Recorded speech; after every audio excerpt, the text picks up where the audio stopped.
Bonsoir Julien. Bonsoir. Merci d'être à la première de Bain de Minuit. Est-ce que tu sais sur quelle chaîne tu es là? Absolument pas. Absolument pas. Non. Tu es sur la 5e chaîne. Il y a beaucoup de chaînes, remarque. Oui, il y en a trop. Il y en a trop. Il y en a trop. Moi, je suis perdu avec ma télécommande. Il y a plus d'émissions que de chanteurs. Oui. Et puis les stars, c'est vous, c'est bien connu maintenant. Vous êtes plus payés que nous, si c'est nous les stars. Alors, on s'est connus au bain douche. Sur la 5. Ouais, ça va pas mal. Ouais, c'est ça le truc. Alors, on s'est connus au bain douche. C'est pour ça que j'ai voulu que tu fasses la première émission. Est-ce que tu sais que le 14 septembre, c'est l'enregistrement de la première de Bain de Minuit, mais c'est aussi une date extrêmement importante. Est-ce que tu t'en souviens? Un petit village en Corse, une certaine Virginie Coupry.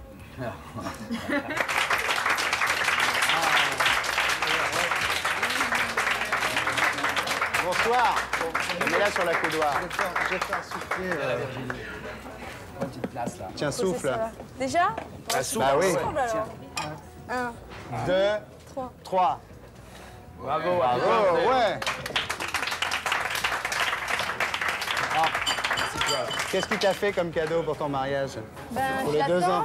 Il me dit qu'il me le prend en direct, alors vas-y. Bah, il peut te laisser le micro à la fin de l'émission, peut-être, non? Non, je pense pas. Je pense qu'il faudrait quelque chose de plus conséquent. Le cadeau, je ne veux pas le faire devant vous. Pas devant tout le monde. Non. Est-ce qu'il est toujours aussi gentil qu'il y a 2 ans? Ouais. Il vient au bain le plus souvent avec toi ou le plus souvent tout seul? Avec moi. C'est elle qui vient sans moi. Alors Julien, tu donnes ton avis sur beaucoup de choses. Là, on t'a vu à 7 sur 7, tu as fait une chanson sur la peine de mort. Et puis beaucoup de chanteurs s'expriment sur des tas de sujets. Et notre ami Finkielkraut et notre ami Bernard-Henri Lévy ont fait tout un débat pour dire que maintenant, c'était un peu dommage quand même que ce soit les chanteurs qui parlent et puis les philosophes. Alors qu'est-ce que t'en penses, toi? Ouais, je suis un peu de leur avis. T'as un peu de leur avis? Oui.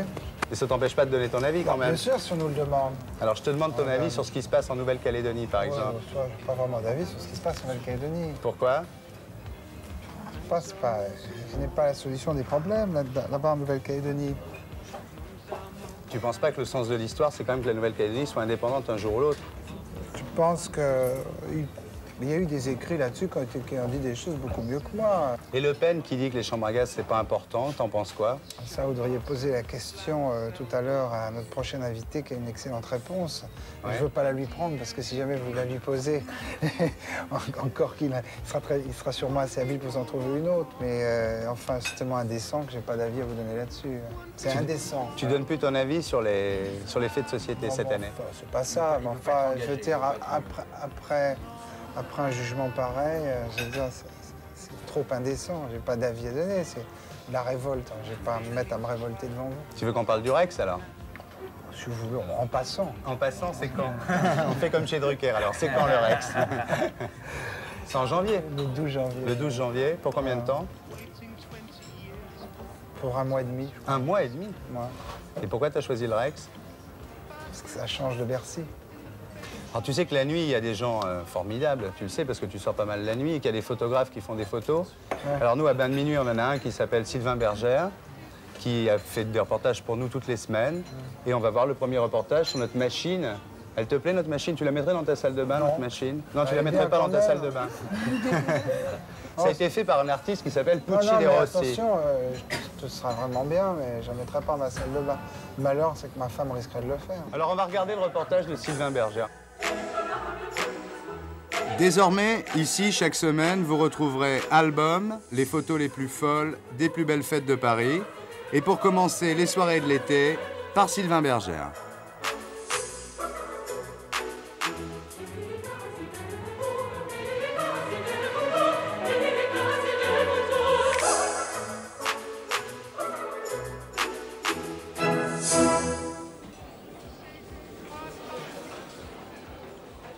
Ce soir-là, au bain, il n'y avait pas Robert De Niro, il était venu le samedi d'avant, ni Mick Jagger, ce sera la semaine prochaine, mais le président de l'Assemblée nationale, Jacques Chaban-Delmas.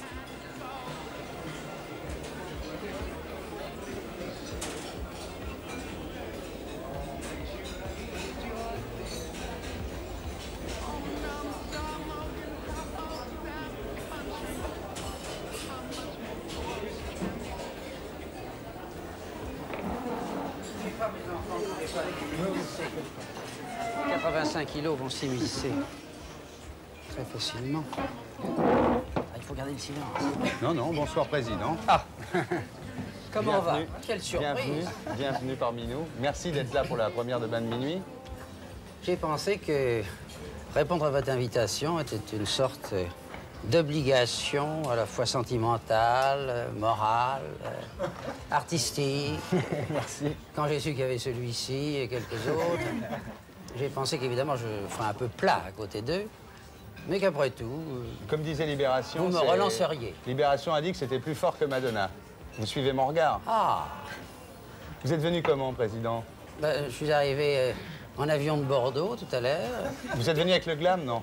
Oui, oui, oui, oui. Ah, vous avez eu un avion du Glam? Oui, oui, j'ai eu un avion du Glam. D'ailleurs, sans ça, c'était pas possible. Et puis après, on n'est pas venu à pied, on est venu en voiture, tout bêtement. Malgré la prise d'otage, vous avez pu passer? Je n'étais pas dans ce coup-là. Ah bon, d'accord. Je n'étais pas dans ce coup-là. Et alors, Président, à Bordeaux, est-ce que vous allez de temps en temps en boîte? Non. Non, pas du tout. Pas du tout. Pas du tout, parce que j'ai une vie réglée comme papier à musique. Le matin, à mon petit déjeuner, on m'apporte ma feuille de route. Oui. Bon. Et pendant 9h, 10h, 11h, 12h, jamais plus de 16h. Mais entre 9 et 16h, j'ai un emploi du temps minuté, minuté, minuté, minuté. Je vais vous même faire un aveu. Pour aller me laver les mains, disons contre le mur, vous voyez ce que je veux dire? On dit ça dans le militaire. Eh bien, je suis obligé de gratter sur mes rendez-vous. Parce que mon horaire est tel qu'on n'a pas prévu ça. Et ma vie est ainsi depuis 40 ans. Moyennant quoi, je me porte bien, je suis jamais pressé, j'ai tout mon temps. Mais il faut vivre à la minute. Mais alors, vous avez quand même des moments de détente, alors... Ah, mais j'ai le bonheur. Micheline, J'ai le bonheur. merci d'être venu vous aussi, parce que dans l'émission, nous voulons toujours recevoir les gens comme lorsqu'ils sortent dans les boîtes ou dans les restaurants, c'est-à-dire en couple. Oui, c'est-à-dire Ça nous fait vraiment nous plaisir. ne sortons jamais, mais ça continue à être le Mais bonheur. quand vous sortez, c'est ensemble. Toujours. Justement, il y a une question qui nous brûle les lèvres, si vous êtes toujours très amoureux. Chaque fois qu'on vous voit dans des photos dans Paris Match, dans Jour de France, vous vous donnez toujours la main. Est-ce que c'est pour les photographes ou est-ce que c'est sérieux? Oh, c'est instinctif. C'est instinctif. Ah, c'est un réflexe. Ce n'est pas du cinéma, Oh, alors pas c'est- du tout. C'est naturel. Mais quoi, Ce qui est regardez-la. incroyable, c'est que vous soyez étonné. Non, mais regardez-la. Thierry, regardez comme elle est faite. Comment voulez-vous que je ne sois pas amoureux de cette fille? Mais là, vous allez avoir du mal ce soir pour vous donner la main. Et alors j'essaie Oui, ça, c'est pas de... très très gentil. J'essaie d'être persuasif, vous comprenez? Oui. Et quand j'arrive à être persuasif, alors j'ai un petit retour. Alors moi, ce que je voudrais maintenant, je sais qu'on est dans une boîte et je voudrais quand même que vous... Mais je crois que c'est formidable ici. non? Ah, mais c'est la meilleure de Paris, hein, ça c'est Ah, sûr. moi j'ai découvert ça tout à l'heure, mais avec ravissement. C'est la meilleure de Paris, les bains. Je dois dire que c'est du très bon goût, c'est très bien organisé. Et puis Julien Clerc m'a dit que c'était pas du tout drogue, macrotage et compagnie, que c'était au contraire tout à fait sain. Vous avez de bons les renseignements généraux, vous en donnez de bons renseignements. Ah ben vous savez que les renseignements généraux ce soir m'ont fait passer une fiche entre l'avion, la voiture et ici. Sur les bains. Attention, Ah, il paraît que la je sais plus comment elle Cicciolina. s'appelle, Cicciolina, va être là ce soir. Elle va être Monsieur sur le notre Président, écran. attention. Alors j'en ai vu d'autres. oui. Ah, on n'a pas hésité. Alors, vous feriez par exemple une grande fête ici au bain-douche? Au lieu de Ah, l'Assemblée nationale? si j'avais l'occasion de faire une grande fête, je la ferais. Mais enfin, ça n'est pas du tout, disons, sur mon parcours. Raison de plus pour être passionné par ce que je vois ce soir, enchanté. Je regarde de tous mes yeux, je m'informe, je me documente. Je vais retenir des regards, des visages, des silhouettes superbes, regardez ce colosse. Et me dire, ben voilà des gens qui passent leur nuit comme ça agréablement. Moi, je passe mes journées à travailler très agréablement aussi et à adorer ma femme. Par conséquent, ce sont des vies différentes, nous sommes d'espèces différentes. Mais ce sont les espèces différentes qui font les peuples, les grands peuples. Vous voyez ce que je veux dire? Président, est-ce que je peux vous demander quelque chose d'un tout petit peu plus sérieux? Ah. Parce que nous avons beaucoup de sérieux téléspectateurs. Vous savez C'est que encore plus sérieux, Vous savez c'est que encore ce que plus je dis- sérieux. Ce que je dis, même si je le dis en rigolant, vous relirez le texte, ça veut dire quelque chose. Pas D'accord. modeste, hein? D'accord. Pas modeste. Alors, le 16 septembre, c'est l'anniversaire de votre discours sur la nouvelle société. C'était quand même un événement. Écoutez, il y a 3 jours, c'est curieux que vous me parliez de ça. Il y a 3 jours, j'ai relu attentivement ce discours. Et j'ai découvert que sur les 47 pages à peu près de ce discours, qui était le discours du Premier ministre proposant la nouvelle société à la France, donc une société plus responsable, plus juste et plus humaine, en résumé. J'ai constaté que plus de 33, 34 pages étaient encore d'une actualité complète. Bah oui. Et que je pourrais demain venir lire le discours à l'Assemblée nationale, mes 33 pages, sans que personne ne moufte. Mais c'est vrai que vous aviez oublié de le montrer au président Pompidou avant de le lire à l'Assemblée. C'est vrai. C'est vrai. C'est un peu une gaffe, ça, quand même. Oui, oui, oui. Mais c'était une gaffe, je dirais, de bonne foi. Parce que j'ai été dressé à la guerre, dans le sport. J'ai été dressé à faire équipe. Et à jouer pour l'équipe. Et à être extraordinairement pour le patron, pour le chef, pour le capitaine, pour le président. Oui. Et il ne me venait pas une seconde à l'esprit de pouvoir ni le trahir, ni même lui causer le moindre tort. Et comme on était sur ce discours, très pris par le discours, j'ai commis l'erreur de ne pas vérifier, au moins qu'on l'avait envoyé. Ah, d'accord. Et alors, vers 1h de l'après-midi, il y a eu un coup de téléphone de l'Élysée, disant à mon cabinet, dites-moi, le Premier ministre fait un discours à 4h, Oui. Le président de la République préférerait ne pas le connaître par la presse. Alors, on s'est précipité, on a envoyé des motards, si on avait pu envoyer un hélicoptère, on l'aurait fait. Mais c'était Mais trop évidemment, tard. c'était un peu tard. Mais entre nous, s'il n'y avait pas eu à côté de Pompidou des gens pour mettre de l'huile sur le feu, ça n'aurait pas eu d'effet. Vous êtes quand même le seul gaulliste qui a compris mai 68, finalement, non? Est-ce que vous pensez que si vous étiez resté aux affaires, les soubresauts de 81 auraient pu être évités? Ça, je ne sais pas. Je ne sais pas et je ne veux pas m'accorder des vertus que je ne me reconnais pas moi-même. Alors, président, en 74, vous vouliez devenir président de la République. En 86, vous étiez prêt à devenir Premier ministre. Oui. Alors, vous auriez fait mieux que Valéry Giscard Ah non, mais d'Estaing ça, et mieux que Jacques écoutez, Chirac. ça, je n'en sais rien. J'aurais fait différemment. Bon. J'aurais fait différemment. C'est-à-dire? C'est-à-dire que j'avais proposé à la France et aux Français un grand dessein. Voilà. Et je ne crois pas qu'on puisse se passer d'un grand dessein si on veut relever le regard des Français, relancer l'espérance et réellement que ce pays se hisse au-dessus de lui-même. Or, c'est nécessaire pour ce pays. Et j'espère que le prochain président de la République, quel qu'il soit, aura conscience de cette nécessité d'un grand dessein. Et qu'il aura, lui, le dessein, par exemple, d'une nouvelle société, car tout reste à faire. Et je pense que c'est la bonne voie. Alors moi, je ne suis pas candidat cette fois-ci, parce que comme l'avait prévu le général de Gaulle, c'est plutôt trop plein. Bon. Je laisse passer un tour. Je laisse passer un tour. Mais vous allez faire la campagne de Jacques Chirac, quand même. Moi, au premier tour, j'appuierai certainement Jacques Chirac. Je suis membre du RPR, il est président du RPR. Et vous savez, dans la vie, il faut toujours jouer loyal. Hein? Mais quand vous dites, on dit toujours que, enfin, vous dites que vous êtes sous-employé. Un Chaban bien employé, ça serait quoi, finalement? Oh, moi, j'ai toujours pensé qu'en réalité, mon meilleur emploi, c'était la présidence de la République. Parce que je crois que En 88? je pouvais faire ça. Non, je laisse passer en 88. Je laisse passer ce tour-là. Est-ce que vous connaissez la Cicciolina, président? Eh bien, j'en ai aperçu une photographie une fois. Il paraît que c'est une jolie personne. Elle est très jolie. Elle Je suis a- allé l'interviewer à Rome. Ah, et vous en êtes revenu? Et j'en suis revenu à peu près sain. Et on va vous montrer sur notre moniteur c'est passionnant. spécial, Tu on vois, va vous montrer le nous allons reportage voir sur la Cicciolina. Ah, ah, Cicciolina avec l'accent, c'est un mot La voilà. piano. La voilà.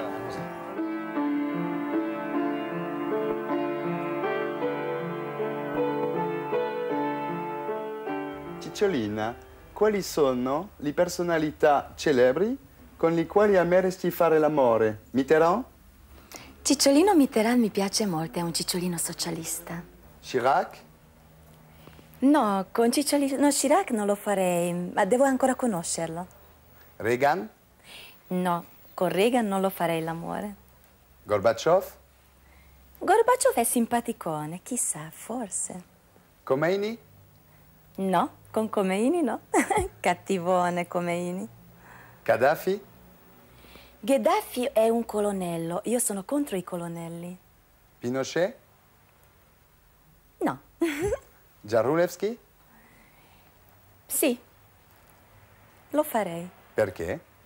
Perché è una persona estremamente dolce e sicuramente, ma chissà, non lo so, ci devo pensarci sopra. Hitler? No. Mao Zedong? Mao Zedong, non lo so ancora. Forse sì. Mussolini? No. Regina Elisabeth II? Beh, non lo so. Chissà, se l'amano l'amore, allora sì. Se gli piace la natura l'amore, sì. Lady Di? No. Perché? Perché è già occupato con suo cicciolino, marito. Stefania di Monaco? Stefania è molto moderna, è molto libera, quindi può darsi di sì. Caroline de Monaco? Carolina, no, sono contro, direi, la famiglia. Murusì? Morosi è stupendo, un cicciolino dolce, dolce, dolce.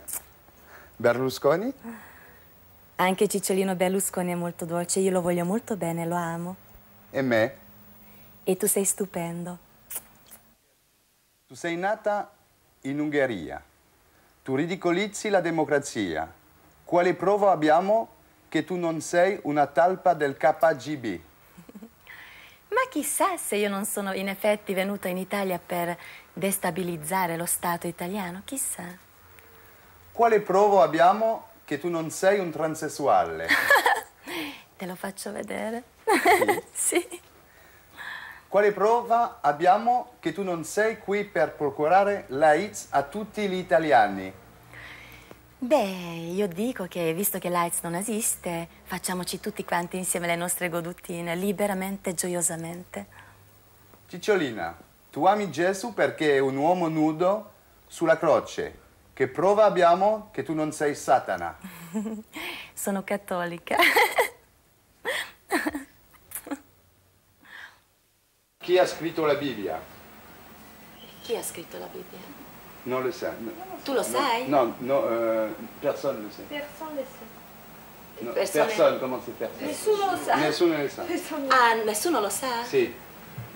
Hai tu visto Riso Amaro di Paolo Rimini? Riso Amaro, l'hai visto? Di A questo? Riso Amaro era come si chiama? Con Mangano, no? Silvana Mangano. Mangano, sì. Mangano. Ok. Non l'ho vista, però posso dire che l'ho vista. Sì, sì. Ho visto ok. in televisione Sì, pochissimo tempo sì, fa. ok. Sì. E la contessa Scalza, che era l'amante di Leonardo da Vinci, che ha posato per la Gioconda. Sì, Sì, sì. sì. A quale? a quale età Wagner è divenuto sordo? Non è Wagner, è Beethoven. È Beethoven. Ok. Sì, Beethoven. Fino a quale età le femmine dei serpenti allattano i loro piccoli? Non è... Non serpenti non I serpenti fanno uova, no? Sì, sì, Fanno ok. le uova, sì. Ok. Infatti io sugli So, animali la vado- prima domanda. Quando i nazisti hanno invaso... Facciamo a pezzettini? Oppure tutto insieme? Ok? Quando i nazisti hanno invaso l'Inghilterra su comando di Rudolf Hess. Ma mi pare che era nel 1942, vero? Sai dove si trova la Repubblica Democratica di Sildadia? Ma mi pare che adesso è diventato Romania. Chi ha scritto la Bibbia? Nessuno lo sa. Hai tu visto Riso Amaro di Paolo Rimini? Sì, io pochissimo tempo fa ho guardato nella televisione, bellissima. E la contessa Scalza, che era l'amante di Leonardo da Vinci, che ha posato per la Gioconda. Credo di sì. A quale età Wagner è diventato sordo? Ma non era veramente Wagner, era Beethoven, vero? Fino a quale età le femmine dei serpenti allattano i loro piccoli? Ma i serpenti fanno le uova. Voilà. Alors je voulais vous montrer ce reportage à tous les trois. Ben, c'est intéressant. Parce qu'on voit donc cette fille qui finalement était la fille d'un employé du ministère de l'Intérieur à Budapest, qui est passé très rapidement en Italie à travers un mariage blanc et qui finalement participe, enfin au moins pour moi, à une entreprise de déstabilisation en attaquant la famille, en prêchant le désarmement, en disant qu'elle préfère faire l'amour avec Gorbatchev qu'avek Reagan, avec Jaruzelski qu'avec Pinochet. Et je pense, et c'est la raison pour laquelle j'ai demandé à Édouard Limonov d'être là, parce que Édouard est russe, il a vécu aux États-Unis, et maintenant il vit en France, où d'ailleurs il a beaucoup de mal à avoir un passeport. J'espère que cette émission l'aidera. Et on l'a aussi accusé, lui, d'être... il a eu des ennuis avec le KGB, il a eu des ennuis avec le FBI, avec la DST. Alors je voudrais avoir, avant qu'on parle de ça, je voudrais avoir ton avis sur la question. Est-ce que tu penses qu'il y a 20 ans au Kremlin, dans un bureau gris comme ça, il y a des types qui ont dit on va faire élire une prostituée députée pour ridiculiser la démocratie, ou est-ce que c'est paranoïaque de penser ça? Oh, ils ne sont pas aussi bizarres, je crois pas. Tu crois pas qu'ils sont aussi bizarres que ça? Je crois pas, non. Non, il faut avoir l'esprit très fou, très bizarre. Peut-être le KGB de Hongrie est plus libre dans ce domaine, mais je ne crois pas que c'est bien organisé. Nous avons, moi aussi, je suis fils d'une employée exactement. Tu es fils d'un employé du ministère de l'Intérieur soviétique, oui. Ah, d'accord. Mais c'est une logique plutôt étrange. Si je puis dire un mot de ce genre de choses, nous avons tout de même eu des expériences précises. Pas du côté des soviétiques, mais du côté des nazis. Et en fait des Anglais. Car j'ai connu un officier supérieur de la Wehrmacht qui était dans l'entourage de Choltitz et que j'ai retrouvé un mois et demi après un officier anglais. Il avait passé sa vie en Allemagne sur ordre. Il avait gravi tous les échelons de la hiérarchie militaire et il ne s'est démasqué qu'une fois la guerre terminée. C'était du travail préparé 25 ans à l'avance, 30 ans à l'avance. Et il n'était pas le seul. Ça fait partie du jeu des services secrets quand ils sont vraiment solides, bien organisés. C'est un jeu normal. Évidemment, ça surprend un peu. Elle prêche pour le désarmement, elle prêche contre la famille. Mais beaucoup du monde maintenant prêche désarmement, moi aussi. Toi aussi ah ben, tu n'auras jamais ton passeport. Non, non. Non, pour comprendre les phénomènes, il faut les mettre dans le contexte propre. Et pour moi, elle est une des stars de cette constellation formidable des exilés des pays de l'Est, parmi qui vous pouvez trouver les Polanski, Sergei Kosinski, écrivain américain, maintenant les Nina Hagen. Et bon, pour devenir les pornostars, il faut avoir les talents. Oui. Il faut dire. Ah, c'est une grande pornostar. Moi, j'ai passé une journée avec elle. Je veux dire qu'elle est très, c'est une star en Italie. Elle passe dans la rue, tout le monde lui dit bonjour. On l'appelle honorable parce que c'est honorable quand on est député. Est-ce que vous croyez, Président, que en France, des filles comme Sylvia Bourdon ou Brigitte Lahaie pourraient avoir quelque chance de se faire élire au Parlement, à la Chambre des députés? Ça dépend du mode de scrutin. Si figure sur une liste à la proportionnelle... Tout peut arriver. Tout peut arriver. Si une formation politique la place en situation telle qu'elle est élue, tout peut arriver. C'est ce qui est arrivé d'ailleurs. Avec Le Pen, oui. Avec celle-ci. Avec celle-ci aussi. Bon. Si c'est un scrutin uninominal, comme on dit, c'est-à-dire une élection individuelle, oui. séparée, elle n'a aucune chance. Elle n'a aucune chance. Alors, ça vous plairait donc d'avoir une petite Cholina au Parlement français? Certains après-midi, il n'y a pas beaucoup de monde quand même dans l'hémicycle. Oui, et puis on sait qu'ils ont des petits bureaux au 101 rue de l'Université. Est-ce que quand même il n'y a pas des 5 à 7 un peu... Ah, je crois pas. Un peu, non, vous ne croyez pas? Non, ça je crois pas. Alors, avant de passer à l'interview de Jäger, je voudrais rappeler les titres des ouvrages de M. Limonov. Il y a le poète préfère les grands nègres. Ah oui. Non, c'était mon premier livre. Mais c'est très bien, moi je l'ai lu, je trouve ça formidable. Ça, et Oscar et les femmes, je ne l'ai pas encore lu. Oscar et les femmes, c'était dernier. Oui. J'ai déjà publié 6 livres ici. 6 livres. Oui. Et vous n'êtes toujours pas naturalisé français? Non, maintenant je suis naturalisé. Ah ça y est. Ah ben ça s'arrose. À moi, Ah, il a eu son passeport. à la fin du mois de juillet, Ah ben, très bien. par décret, Ah ben j'ai très été bien. À la fin naturalisé. juillet. Oui, Ben, oui. très bien, bienvenue parmi nous. Je voudrais ajouter une petite... Un type de cette valeur-là, Oui, pour la France, Oui. c'est indiscutablement un plus. mais justement, Merci, monsieur Madame Chaban. Chaban-Delmas, vous connaissiez Limonov? J'en avais entendu parler, j'avais lu des articles sur lui, mais je n'ai pas encore lu de livre. Vous aussi, vous venez de faire un livre là dernièrement, non? Ah non, c'est toute l'équipe. Ah, c'est toute une équipe. Toute une équipe. Alors autour de expliquez-nous. moi. C'est un livre de prévention, en fait, contre la drogue, pour les enfants de 8 à 12 ans. Ah bon, parce que déjà, les enfants de 8 à 12 ans, il faut déjà les... Je crois que c'est surtout que déjà, il faut que très vite un enfant sente qu'il est responsable de sa vie, qu'il est chargé de mission vis-à-vis de lui-même et qu'il y a des choses dans sa vie qu'il peut choisir ou ne pas choisir. Très bien. Vouloir ou ne pas vouloir. Très On bien. essaie de l'armer. On peut le trouver où? Partout, parce qu'il est distribué par les NMPP. Ben, très bien. Merci. Merci. Alors, il y en a un qui s'est beaucoup rangé de la drogue, c'est notre ami Mick Jagger. On va voir son interview qui a été réalisée par Guillaume Durand du service d'information de la 5 et qui fait le journal télévisé sur la 5 à partir de la semaine prochaine. Est-ce que les répétitions pour la tournée européenne se passent bien et qui participe aux répétitions et quelle sera la composition du groupe qu'on verra? Voilà. c'est beaucoup de questions. Ouais. Qui jouera sur scène alors avec toi?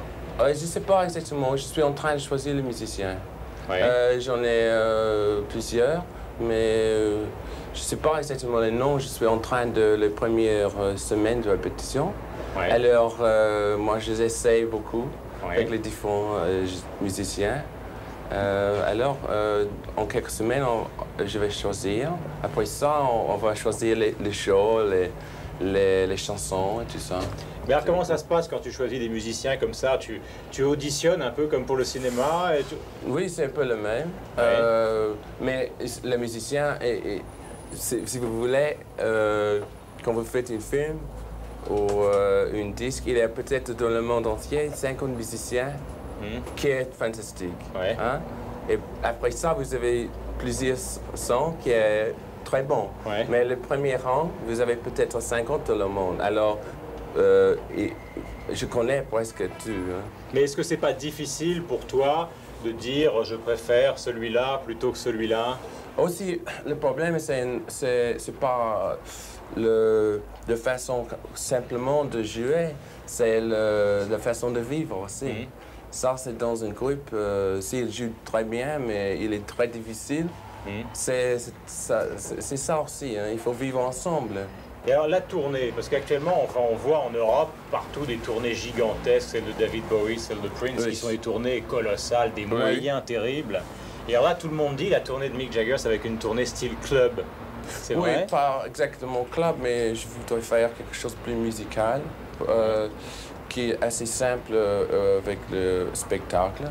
J'aime bien les lumières quand même, mais en Europe, je voudrais faire quelque chose de plus dans le théâtre. Tu vas jouer probablement donc au Rex à Paris. Vous avez enregistré avec les Stones une vidéo au bain-douche. Oui. Tu as beaucoup aimé le blues au début. Tu aimes cette ambiance club de musiciens Oui. que tu retrouves par exemple dans les nightclubs comme le bain-douche? Oui, j'aime bien faire ça et il faut pas oublier que la musique, c'est la chose la plus importante. Mais quand même, j'aime bien faire les shows dans les arènes. Ça veut dire 12 000 personnes. On peut faire la lumière, une espèce de show. J'aime bien les deux. Et j'aime bien faire dans l'été les grands spectacles, mais il ne faut pas oublier les petits. Et la vie de Mick Jagger actuellement, c'est une vie qui est centrée sur Londres ou tu continues à te partager entre Paris, enfin la France, Londres? Voilà, comme plutôt les musiciens, il faut voyager pour voir la musique, pour voir les gens, pour voir la vie. Je partage un peu Paris, New York, Londres. Mais quand tu vis en France, est-ce que tu écoutes par exemple des artistes français ou est-ce que ça ne t'intéresse pas trop? Il faut tout avouer là. Bon, est-ce que tu peux dire la vérité? Oui, il faut dire la vérité. Oui, c'est pas encore, mais... non, mais en France, je prends mes vacances.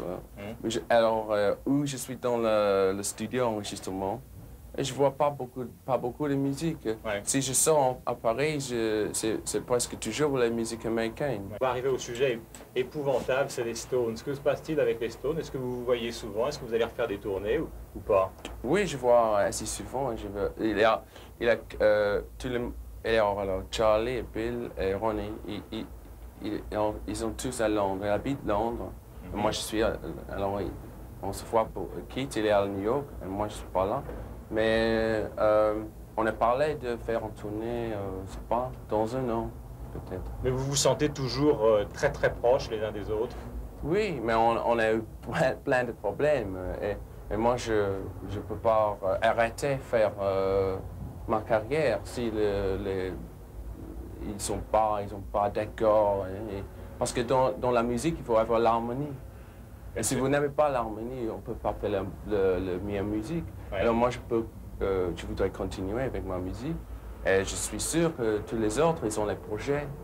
Ils ont les projets de disques, ils ont les projets de show. Alors, pour un an, je crois que ça va continuer.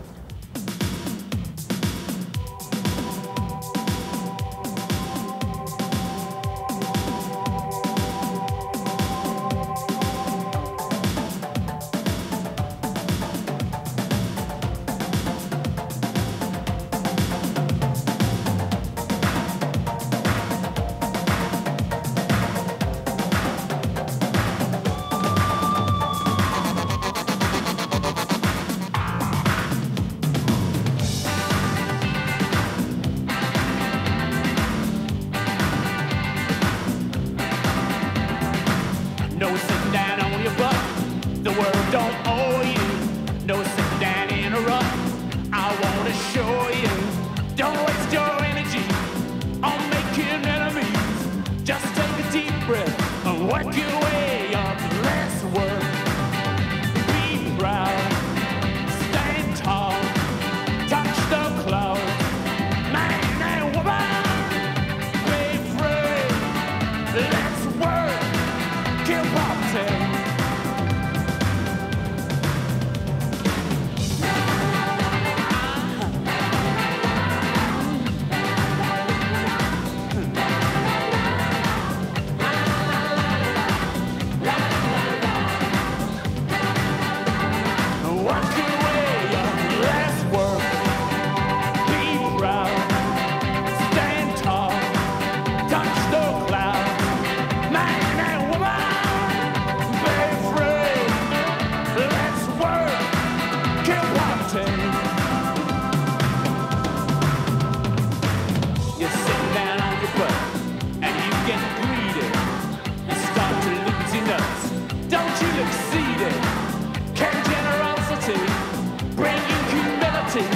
So take a deep breath. Ain't gonna sweat for ya. Ain't gonna sigh for ya. Ain't gonna cry for ya. If you're lazy, ain't gonna slave for ya. Ain't gonna hurt for ya. It just won't work for ya if you're lazy.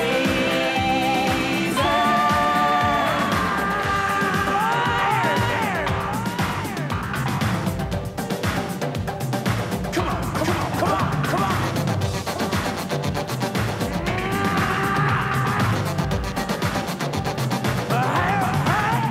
Let's work, be proud, stand tall. Touch the clouds.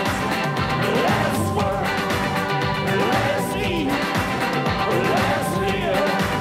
Ecstasy. Man and woman. Be free. Let's work. Kill poverty.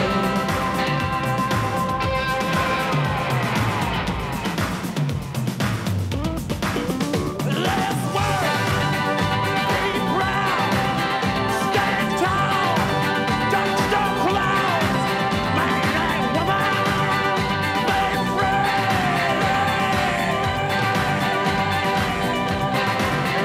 Let's work. Let's work.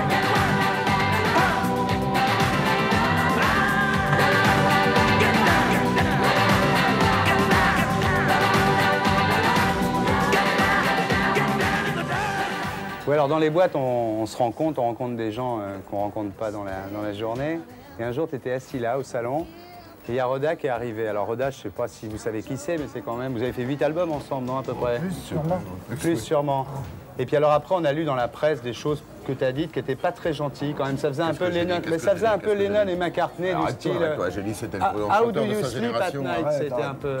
Ah oui. Hein? C'était un peu ça quand même. Ça, How do you Alors, quand sleep je- at night, c'est... C'était très méchant. J'ai jamais fait ça. T'as jamais fait ça? Non. Parce que How do you sleep at night, ça veut Tu te dire... souviens de ça? C'est oui. Ouais. Non, non. Et alors, il y avait un côté quand même, quand vous êtes retrouvés, j'ai trouvé ça formidable parce qu'on a tous écouté vos disques et tout. Ouais. Et j'ai dit, il faut les réunir à la télé. Alors j'aimerais que maintenant vous buviez un coup tous les deux officiellement. On se le voit, mais on se le voit. On s'était déjà vu avant, tu sais. On s'était croisés un soir plus tard, même Momo était là. Vous avez fait une réunion tous les trois avec Maurice Vallée. Il ne faut pas que les gens soient étonnés. Je veux dire, un auteur et un compositeur se disent beaucoup de choses par chanson interposée. C'est une relation passionnelle et il est normal que quand il y a un arrêt provisoire ou définitif dans leur travail, dans leur amour, appelons ça comme on voudra, ça ne se passe pas comme ça, bonjour, bonsoir, on arrête, on ne travaille plus ensemble. En plus, Étienne a dit des choses dans la presse, c'est vrai. Il a dit que c'était du freudisme de bistrot, que tu tuais le père, tout ça, ce qui n'est peut-être pas faux d'ailleurs. Étienne, il a dit beaucoup de choses. Et comme dans les paroles de chansons, il y avait beaucoup de choses aussi. Il y avait des choses bien et des choses moins bien, des choses réussies et des choses pas réussies. Moi, j'ai rarement ou jamais répondu parce que moi, je suis musicien et que ce n'est pas mon rôle d'écrire des paroles.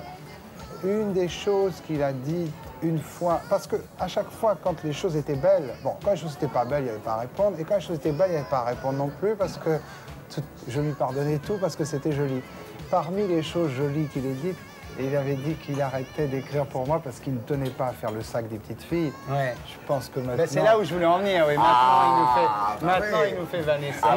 Nous sommes à égalité. Donc, Alors, un partout, la balle au centre. Non, mais c'est beau ce qu'il dit. Bon, Ouais. c'est vrai. Mais t'étais pas bourré le jour où t'avais dit ça dans le journal. J'ai lu des trucs quand même assez durs, là. Non, mais il le dit, c'est lui qui l'a dit. Non, Ouais. c'est normal, tout ça, c'est des relations passionnelles. Tout ça, c'est pas grave. Ce qui est important, c'est que...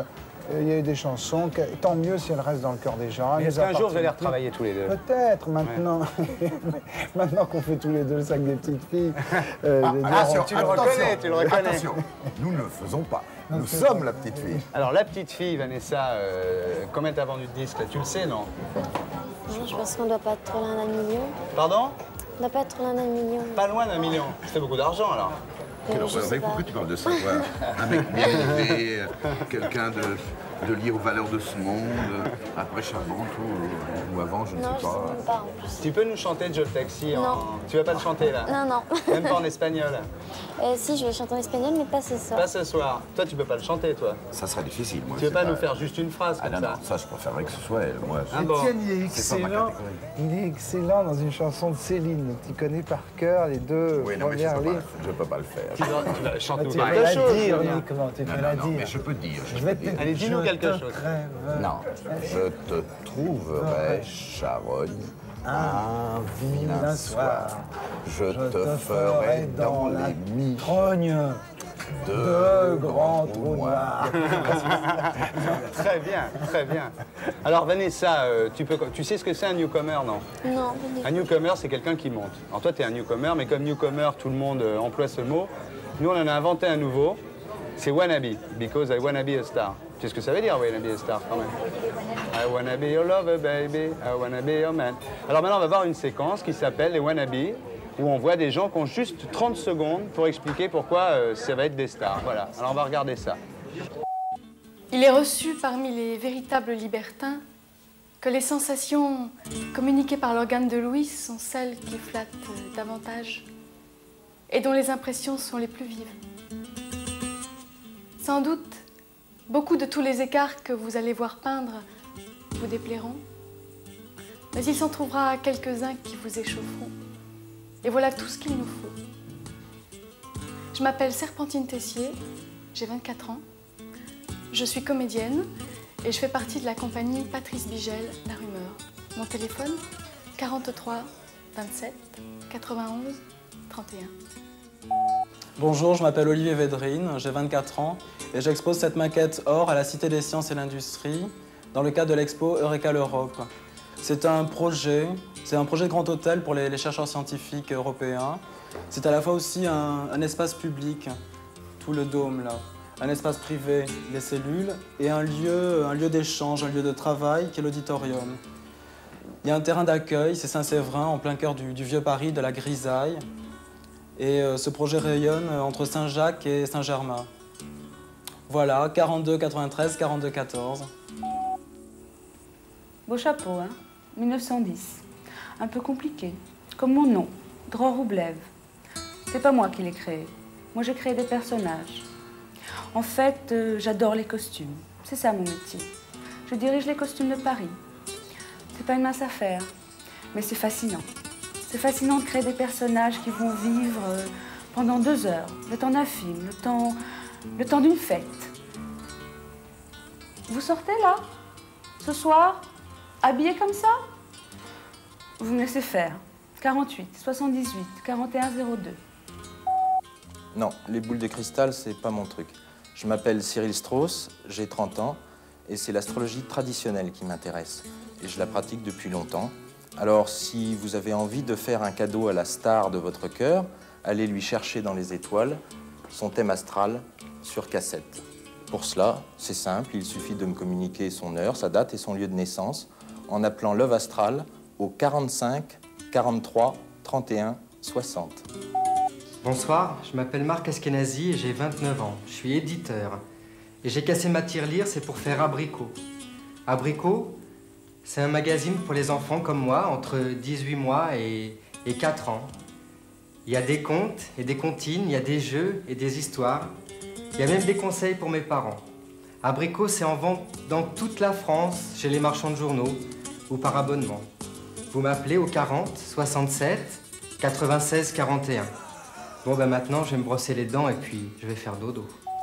Alors maintenant, on va voir un clip dont la musique a été faite par Julien Clerc et les paroles pas par toi. C'est normal. Ah bon? C'est la vie. C'est la vie. Il y a l'automne, l'été, l'hiver, il y a des trucs. Ah bon, d'accord. Et c'est quoi, le printemps plutôt là? C'est la vie de tout le monde. Ah bon, d'accord. Qu'est-ce que tu veux nous faire dire là? Tout va Rien du bien. tout. Alors qui est-ce qui a fait les paroles? David McNeil. Elles sont pas mal les paroles, hein? Tout le monde connaît Virginie Coupéry, c'est comme ça qu'on dit? Ouais, c'est ça, ouais. Alors tu es en première série, tu peux être championne de France bientôt. Ouais, voilà. Tu connais Georges-Marc Benamou? Ouais, très bien. Georges-Marc Benamou, c'est le patron de Globe. Ouais. Et Franck Maubert travaillait à Globe avant. Ah, d'accord. Et ils se sont séparés. Et à 20 de minuit, on a récupéré Franck. Tu l'as viré ou il est parti de son plein gré? Il est parti de son plein gré, en plus on le regrette. Alors maintenant, voici Denise Beaulieu qui vient de faire un scoop absolument génial. Vous avez vécu dans l'intimité de Le Pen pendant combien de temps? Une semaine. Une semaine. Et vous l'avez fait complètement craquer parce que depuis, il dit plein de trucs qui sont terribles. Il débloque. Oui, seulement, mais il refuse absolument de discuter en même temps. Bon, il m'appelle une garce, comme ça, faut pas lui directement, mais le Front National, ce qui est la même chose. Vous aviez déjà fait très fort avec les toreros, non? Oui, j'avais, disons, été un peu plus loin dans les détails des mœurs sexuelles de ces messieurs. J'allais pas quand même approfondir la question à ce point-là. Et avec Le Pen, c'est aller aussi loin qu'avec les toreros, non? Écoutez, il y a des choses qu'il vaut mieux laisser dans l'ombre. Ah bon? Ce serait trop horrible. Alors il se vend bien le journal? Ça va bien. Ça va bien, mais surtout, c'est pas un coup fun qu'on a fait, c'est pas une imposture comme une autre. Je crois que ça avait profondément un sens politique et que ça fait 2 ans que Globe existe bientôt, que ça fait 2 ans qu'on cherchait à faire dire à Le Pen ce qu'il pense vraiment. Parce que c'est pas un homme politique comme les autres, c'est pas un homme politique du tout. Et que tout son jeu, c'est de masquer ce qu'il est vraiment, c'est d'avoir l'apparat et l'apparence de la respectabilité. Et je crois qu'en usant des méthodes de Günter Wallraff, d'infiltration, on a réussi à faire dire à Le Pen les choses qu'il ne dit pas tout haut.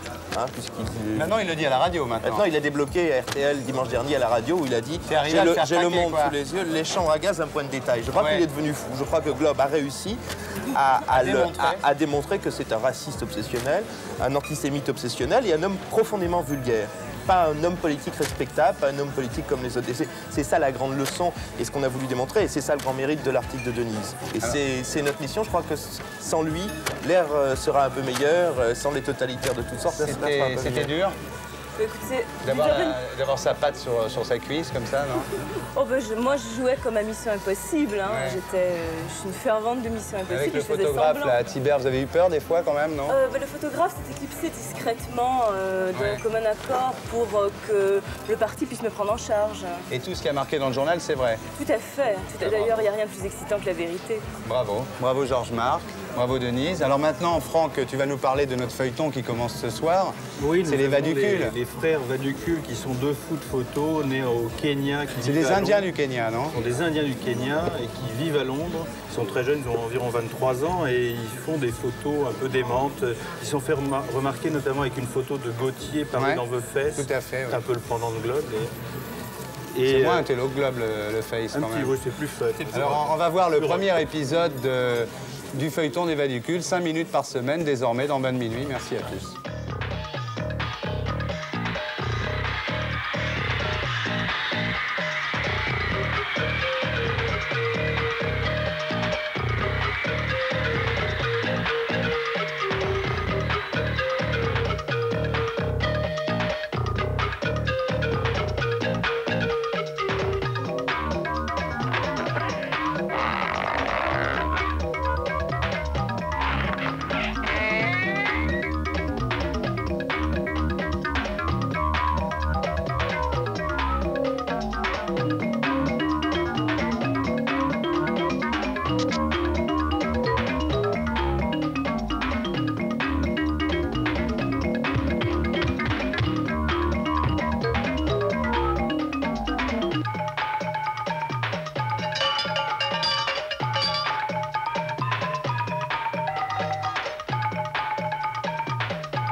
ça fait vachement plaisir qu'un groupe comme Kid Creole et Coconuts fasse un morceau qui s'appelle Dancing at the Bain-Douche.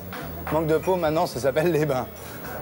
Ouais, mais est-ce que tu as écouté les textes de la chansonnette? Non. C'est carrément génial. Qu'est-ce qu'ils disent? D'abord parce que lui, c'est un mec vraiment sympa, extra et tout.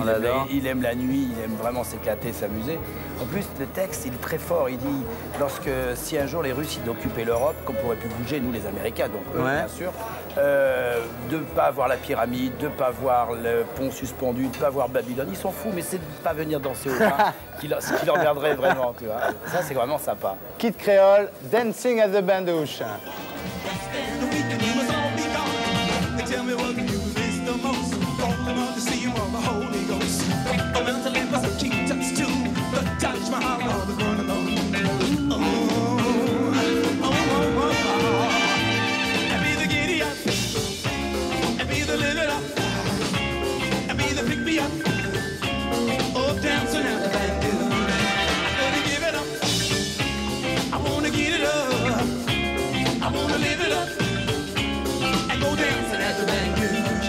My life, there'll be no violence there.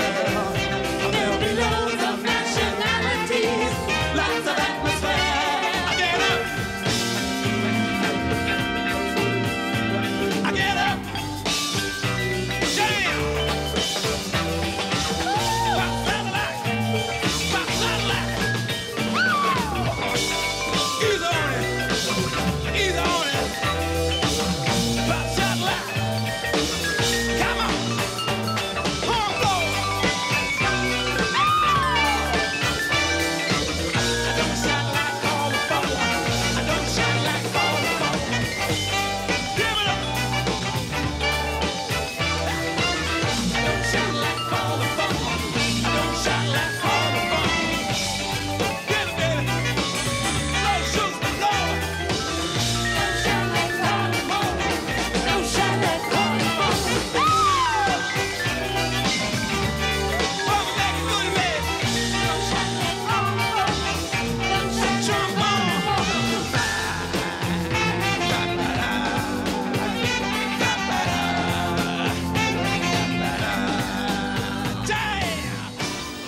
Tu es un des responsables des bains et chaque semaine, tu vas venir nous présenter le chouchou de la semaine comme à la bonne époque de SLC. Alors. Le chouchou de la semaine. Alors qu'est-ce que c'est cette semaine? Première c'est semaine. Quelqu'un qui n'est pas créateur de chauffeur chez Habitat, il est cousin de Pierre Dalby. Ouais. C'est quelqu'un dont on parlera beaucoup dans quelques années, qui a beaucoup de talent, qui a une voix exceptionnelle. C'est très chouette.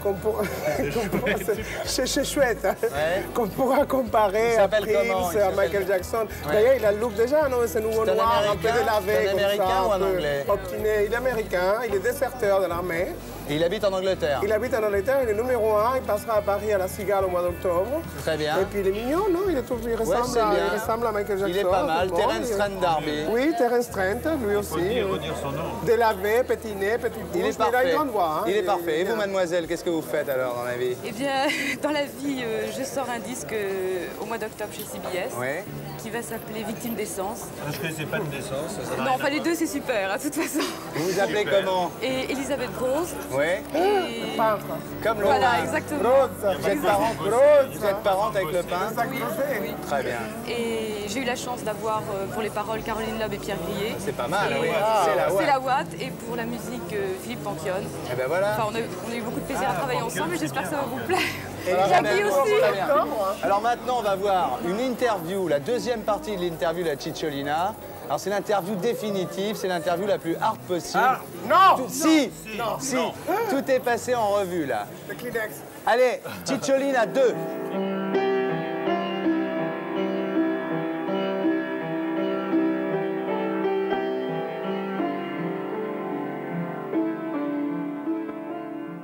Cicciolina, tu ti masturbi spesso?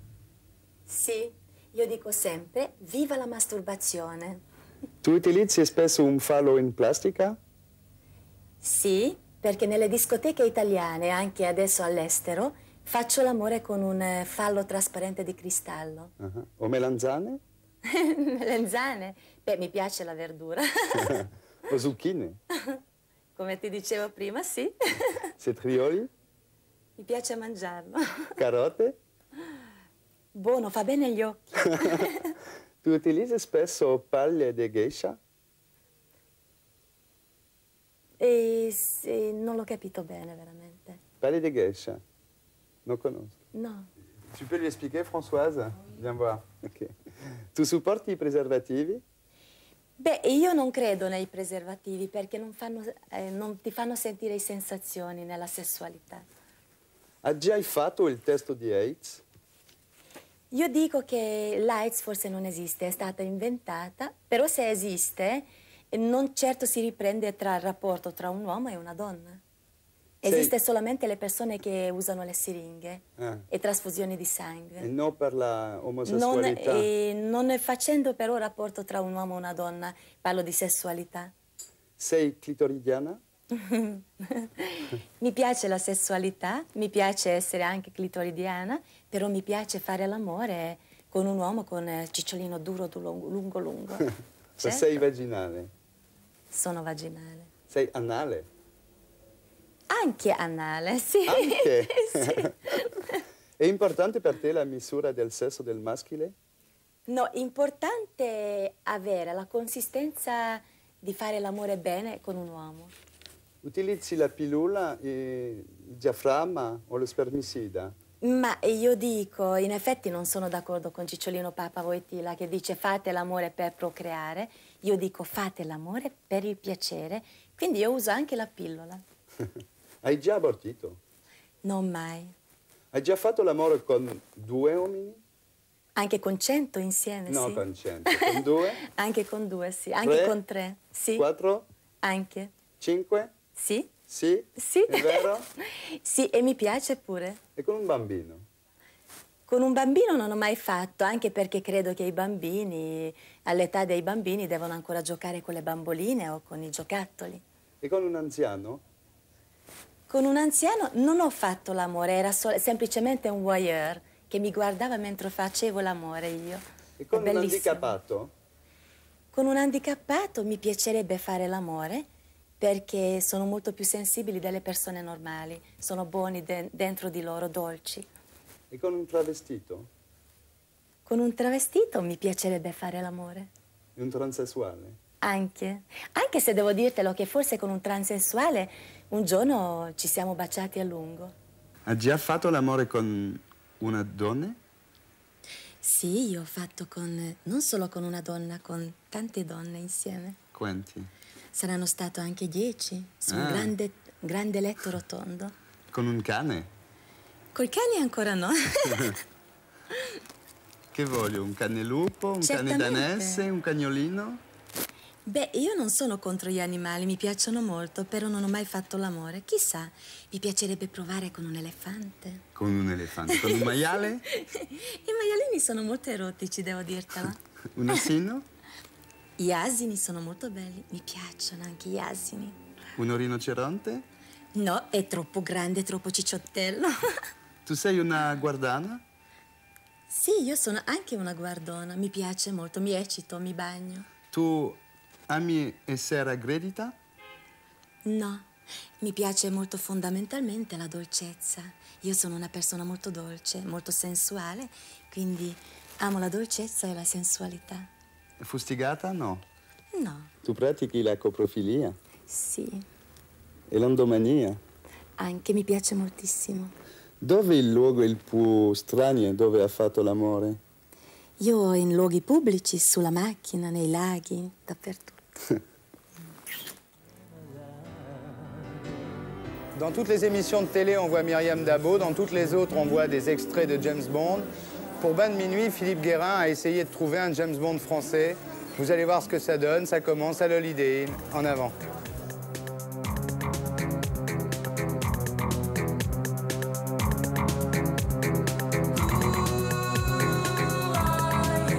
Pourquoi est-ce que vous avez répondu à cette annonce? Eh bien, c'est parce que, figurez-vous que maintenant, ça fait longtemps que j'ai envie, depuis l'âge de 18 ans, je voulais toujours faire ça. Puis j'ai jamais eu d'occasion. J'en ai eu de figurant une fois comme ça, mais il n'y a jamais eu de suite. Et là, j'ai vu une annonce, j'ai dit, il faut que j'y aille. Pourquoi un James Bond? Parce qu'au premier abord, vous n'avez pas l'air d'être Non, mais fasciné par le personnage de James Bond? Ah si. Moi, j'ai vu les premiers James Bond. Si, ça m'intéresse. C'est un roman policier. My name is James Bond. My name is Bond. James Bond. Ein James Bond. My name is James Bond. Vous pouvez le refaire? Oui. Ein James Bond. Je suis James Bond. Je suis James Bond. Avec espionne russe. Hello, honey. You know you look very nice tonight. No, thank you very much. Really? I tell you something. Don't move. Why? Yeah. Because my God is over you. Really? Yeah. I No, I don't tell you believe it. something. I don't believe it. Okay, just wait. I don't believe it. Just wait. I don't believe it. Bonsoir, j'arrive juste de la gare et je cherchais quelqu'un. Allez-y. James, protégez-moi, je vous en prie. Je sais que vous êtes revenu de New York pour me sauver. Protégez-moi, je vous en prie, James. Je vais vous demander quelques instants et nous partirons tous les deux. Chaud de soirée, hein. Chaud de soirée. Oui, c'est chaud, oui. Vous Chaud. avez un roman un peu... Très chaud. Vous avez mis le rouge pour vous assortir, non? À quoi? Pour vous assortir à votre tort.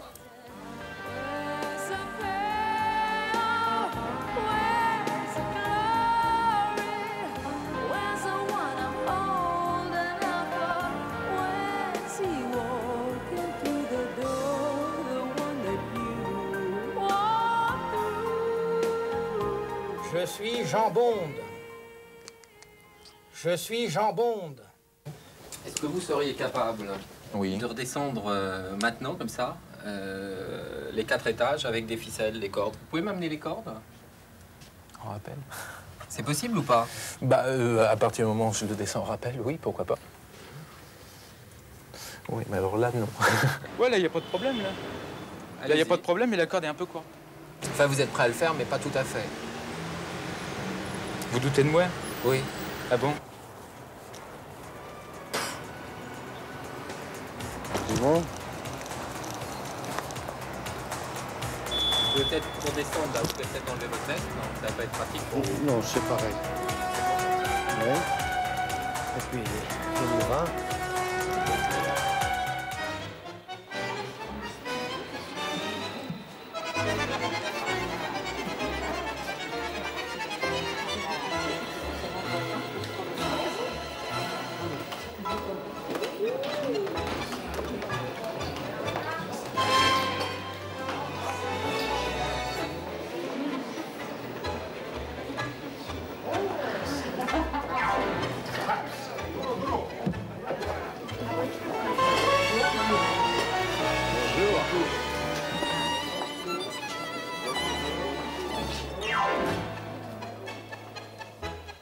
Alfredo, j'ai voulu que tu viennes dans la première émission de Bain de Minuit parce que je suis un fanatique du groupe C depuis le début, depuis l'épée de bois, depuis Eva Perón.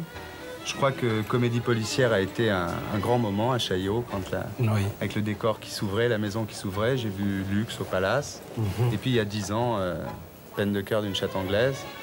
Alors aujourd'hui, il y a cette pièce de Marivaux qui est tout à fait étonnante parce que faire jouer des gens qui sont habillés comme ces grotesques, comme les singeries du 18e, qui jouent Marivaux avec l'accent argentin, c'est quand même un pari incroyable, non? Il y a des gens qui vont voir ça. Il y a des gens qui respectent, tu sais qu'il y a quelqu'un qui a écrit au ministre de la Culture en demandant d'interdire notre pièce parce qu'il trouvait que ça portait tort à Marivaux. Et moi, je crois que non, que Marivaux doit bien se réjouir de cette version parce que ces pièces, tu sais, ont été créées par des comédiens italiens, c'est-à-dire des comédiens comme nous qui parlaient avec un fort accent. Et il aimait ça parce qu'il disait qu'il parlait les textes plus lentement, ce qui donnait aussi un chant, un son au français différent et qui ça les dépoudrait, ça les décoiffait. Et puis Harlequin, de toute façon, avait un masque poilu qui rappelle les singes. Et de toute façon, dans les pièces de Marivaux, qu'aujourd'hui on considère des pièces très formelles, très structurées, très belles d'un point de vue psychologique, quand même, Harlequin faisait des pirouettes. Alors, si tu veux, je crois que ces singes apportent l'animalité et la force nécessaire à ces textes qui parfois se sont un peu endormis. Un peu précieux, un peu poussiéreux. Oui, après on les a poudrés, mais c'était des textes qu'il demandait aux comédiens, il disait jouez-les naturellement, jouez-les comme si vous ne lui donnez, sans donner de l'importance, avec une force naturelle. Et je crois que ces animaux, par une sorte de magie, ils donnent cette force au texte. Et ça réjouit à beaucoup de spectateurs. Il y a ceux qui trouvent ça peut-être... mais c'est bien que moi, j'ai vu la pièce au théâtre Édouard VII. Oui. J'ai trouvé ça formidable. Oui, aujourd'hui, on vient de jouer. C'est la Générale aujourd'hui? Oui, oui, ça s'est passé formidablement bien. Et puis, tu sais que c'était la pièce avec laquelle moi, j'ai fait mon retour en Argentine depuis 20 ans d'absence. Alors voilà, moi, à cause de toi, ou grâce à toi plutôt, j'ai eu envie d'aller en Argentine. Alors raconte-moi le voyage, comment ça s'est passé, parce qu'il y a 20 ans que tu étais parti de Buenos Aires. C'est-à-dire que pour moi, c'était assez particulier, puisqu'en même temps, on a fait un film avec Télévision. Alors, à la fois, c'était réalité et fiction mélangée. C'est une fiction qui m'a permis en même temps de découvrir toute une partie de mon pays que peut-être je n'aurais pas osé de toucher sans cette caméra derrière moi. Alors, il y a eu des choses drôles, des choses moins drôles, des choses fortes, mais évidemment, pour moi, j'ai passé déjà les mêmes temps de vie ici que là-bas. L'Argentine vit un peu aujourd'hui avec son passé derrière elle, avec sa grande époque derrière elle. Alors, avant de regarder le sujet extrait du film que tu as fait avec Jean-Pierre Thibaudat et Télé-Libération pour la 7, oui. Je voudrais justement te poser cette question. Est-ce qu'aujourd'hui, tu n'as pas le sentiment qu'avec l'arrivée d'un pouvoir politique, disons, équilibré avec Alfonsine, et le changement de capitale, est-ce que tu ne crois pas que l'Argentine est en train de partir finalement dans une nouvelle direction? Est-ce que le changement, le fait que Viedma, Carmen de Patagonia devienne une nouvelle capitale pour l'Argentine, que l'Argentine se décide à conquérir le Sud, est-ce que c'est pas finalement un nouveau départ, ou est-ce que toi ça te rend triste finalement? Non, non, c'était que le problème maintenant, c'est que le gouvernement d'Alfonsine vient d'être touché, il y a eu des élections législatives, comme tu le sais, et le péronisme a repris une partie du pouvoir, ce qui me semblait logique, puisque c'est une force très importante du pays, mais il faudrait, comme peut-être ici aussi, que ces deux forces se mettent ensemble et travaillent pour le pays. Un problème fondamental, c'est que c'est un pays qui était longtemps ruiné, c'est un pays qui a souffert une très grande misère dans les dernières années, et je crois que ce qui est important... Il peut repartir, le pays? Je ne sais pas si tout de suite, mais j'ai l'espoir. Voilà. Alors on va regarder le sujet de Ernesto Sabato, le grand écrivain qui va nous parler du tango. Merci Alfred. Au revoir, à bientôt. Merci. J'ai un essai qui s'appelle La métaphysique du tango, qui analyse justement ce problème. Les paroles, peut-être vous connaissez ce tango en France, les tangos les plus importants. Les paroles du tango les plus importantes, posent toujours les problèmes métaphysiques. La mort, la solitude, je ne sais pas comment se dit en français, je pense qu'il n'y a pas un mot, le desencuentro, les mésencontres, c'est pas comme ça. Non, quand on ne peut pas se rencontrer. Non, quand c'est une frustration. Un ratage. Quand on doit se rencontrer, on ne se rencontre pas. Comment tu traduis ça? En espagnol, il y a un mot exact, c'est desencuentro. Et d'ailleurs, il y a un tango qui est très beau, qui s'appelle Desencuentro. Bien sûr. Qui dit que c'est un cri désespéré de la vie où tout est raté. Tout est raté, tout ça c'est typique des grands tangos. Il y a des tangos pittoresques, stupides. Non, je parle des grandes créations. Il y a des grands poètes de la rue chez les tangos. Par exemple, Discepolo pose des problèmes existentialistes même. Discepolo était une espèce d'existentialiste avant la lettre, ou même hors la lettre. Alors le tango, comme vous venez d'observer, n'est-ce pas, il y a une essence métaphysique. Il y a une essence métaphysique. Et danser le tango, alors... Même la musique, c'est assez triste, n'est-ce pas, mélancolique, quelquefois tragique. C'est toujours la frustration.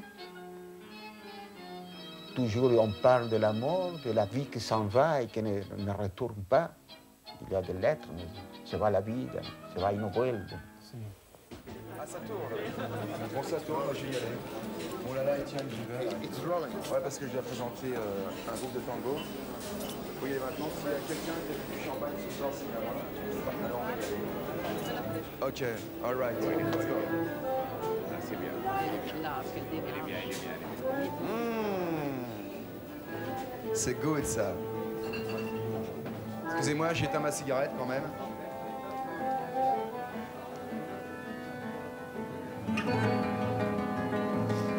Et je prends ma fiche, merci. Alors,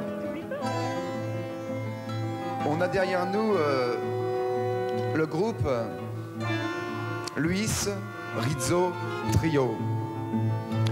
Luis Rizzo Trio, c'est lui au milieu, là. Il est fabuleux. Avec Victorio Porchia à la izquierda, que bueno. Ainsi que Daniel Cabrera à droite.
Tu vois, je suis planté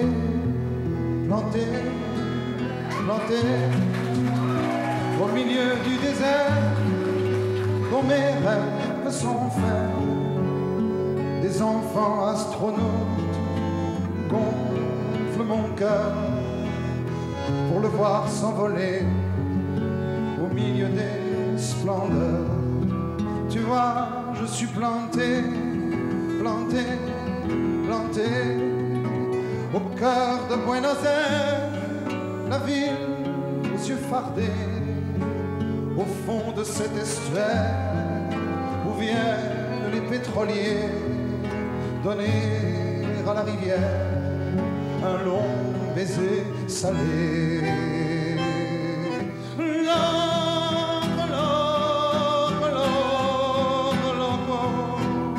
C'est le nom qu'il me donne et qui veut dire fou. Et dans ce monde où tous les hommes se croient debout, je suis le seul à me vanter de me traîner à tes genoux.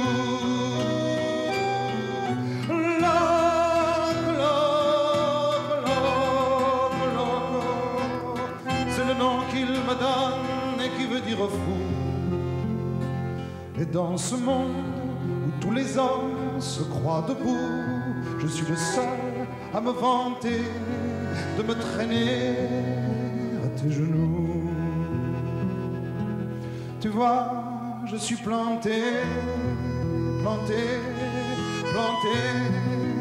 dans un ciel de réglisse. J'ai jeté des dragées et c'est la croix du Sud que je viens de semer et qui du fond du ciel étoile ton sommeil. Tu vois, je suis planté, le souffle du bandoléon avale mes poignets et les cils des feux rouges clignotent sans cabaret pour me faire chanter, me taire ou bien voler.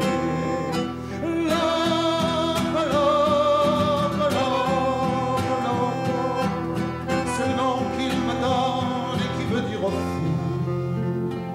Et dans ce monde où tous les hommes se croient debout, je suis le seul à me vanter de me traîner à tes genoux.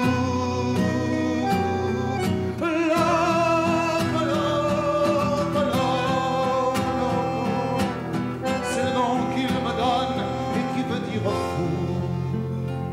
Et dans ce monde où tous les hommes se croient debout, je suis le seul à me vanter de me traîner à tes genoux.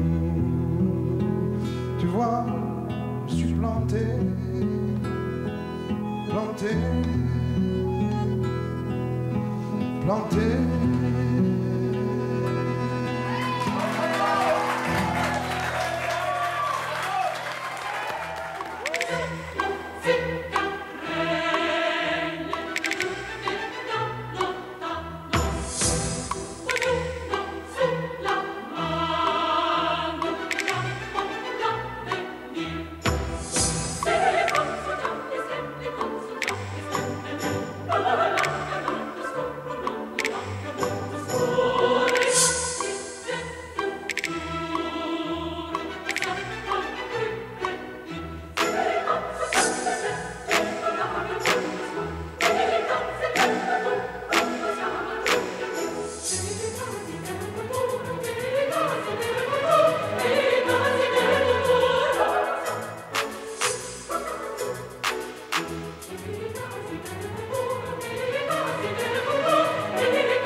Et pour être sûr de ne rien rater de Inarditube, abonnez-vous et mettez un pouce bleu.